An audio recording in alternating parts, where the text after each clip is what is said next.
Ah, there you are. I was expecting you. Let us begin.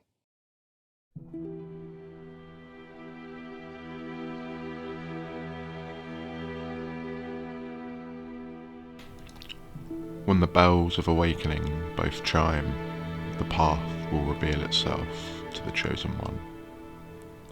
The gates to an ancient, foreboding fortress will open, but the trial is just beginning. This is Sens Fortress.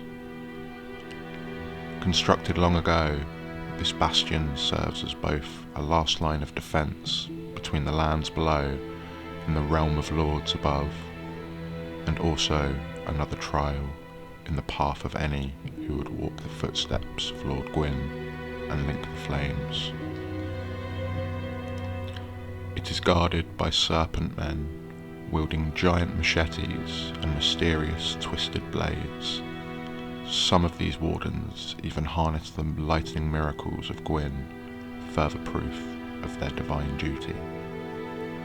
It would seem that their goal is not solely to kill invaders, for they can commonly be seen to imprison any undead they can capture in large cages within the fortress, before possibly transporting them to the prisons in the Duke's archives, where they also stand guard. For this reason, some theorise that these serpents are in fact servants of Seath the Scaleless, and may also be charged with assisting the channelers in the procurement of subjects. But they are not the only trial aspiring adventurers will face in this fortress, as its narrow walkways cross under pendulous blades, requiring apt timing and steady footing to pass through. Winding up through the death trap of a castle, invaders will come up against all manners of traps, from pressure plates below their feet sending a hail of arrows, to giant boulders flattening guards and intruders alike. The depths of the fortress are filled with a tar-like substance, sticky enough to hinder movement of any unfortunate enough to tumble to these depths. And they will not be alone either, for fearsome Titanite demons prowl the shadowy pool. These creatures are said to have been born from the creation of a legendary blacksmith long ago, their very beings supposedly sprung from the demon Titanite he forged with. He is also said to be responsible for the Titanite slabs that can only be found in Lordran, and for this reason, some believe that this fortress may even be another of his creations, for these traps must surely have been forged by a master, and the abundance of demons only serves to reinforce this theory. Many a famous warrior have passed through this castle, all with differing motives. Night King Rendell is believed to have fallen here, for his ring remains behind in one of the storerooms, and Black Iron Tarkus of the Berenike Knights is also known to have passed through here, with some even claiming to have fought alongside his ghostly visage. But for many, this castle becomes a grave, and it is always in the nature of things that such places attract scavengers. In a tower separated from the rest of the fortress, a brooding merchant can be found. He appears to be another adventurer who once attempted the trial of the fortress, only to lose his hope and find himself abandoning his mission. Now, he keeps his mind by stripping the corpses of his fellow adventurers as they fall to the fortress, and selling them on to new challengers, only to watch them fall and repeat the cycle anew. Although unsavoury, in undertaking this task, he has managed to retain a purpose, keeping him from succumbing to the mind-shattering effects of hollowing.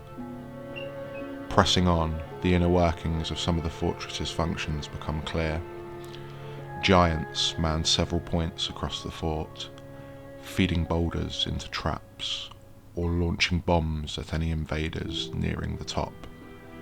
Even the gates are manned by these huge creatures. It is unclear if they are merely slaves tasked with manning the fort, or if they are willing defenders serving their duty, but whatever is the case, they will fight to the death with a fearsome amount of energy. In one of the towers near the summit of the castle, a lone figure can be found. Rickard was a prince from a faraway land with a taste for adventuring. The design of his clothing suggests that he may have been a member of the royal line of Astora, for the armour he wears is the same as those worn by its knights. One thing is clear, however.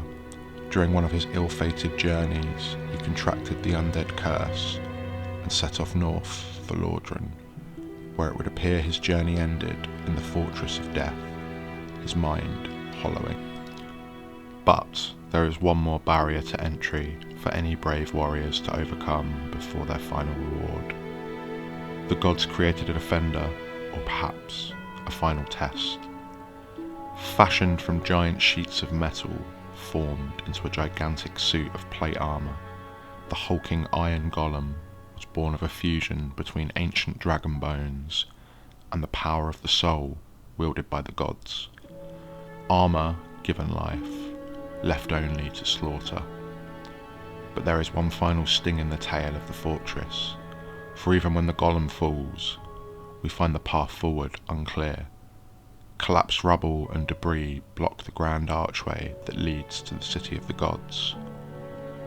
But luckily, there is another way to reach the City of Sunlight.